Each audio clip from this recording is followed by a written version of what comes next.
రైతు power distribution company అనేది పెట్టినరో దాంట్లో 2 అక్షరాలు మర్చిపోయినరు.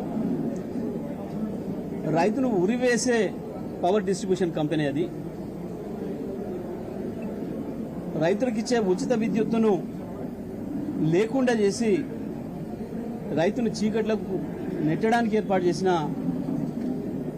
చేస్తున్న డిస్ట్రిబ్యూషన్ కంపెనీ కొత్తది. ఇది రైతాంగం అందరూ కూడా దీని విషయంలో అప్రమత్తం కావాల్సిన అవసరం ఉంది. వాస్తవానికి గత 5 సంవత్సరాలు కేసీఆర్ గారి నాయకత్వంలో నిరాఘాటంగా 24 గంటలు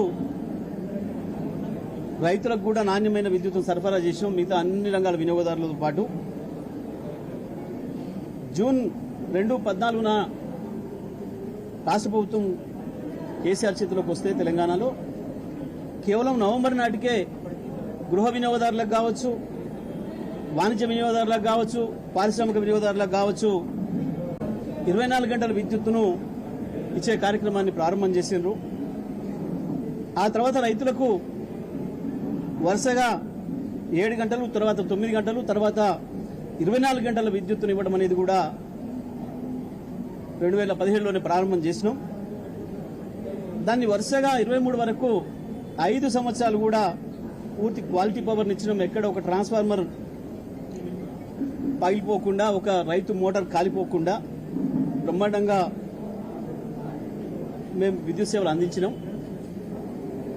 కానీ వాళ్ళు వచ్చిన ప్రభుత్వం ఇది కేవలం ఒక చీకటి ఒప్పందాలతోని ఈ సబ్సిడీలను ఖతం చేయాలి, ప్రత్యేకించి రైతులకు ఏదైతే ఉచితంగా ఇస్తున్నామో దీని నుంచి తప్పించుకోవాలన్న ఉద్దేశంతో వాస్తవానికి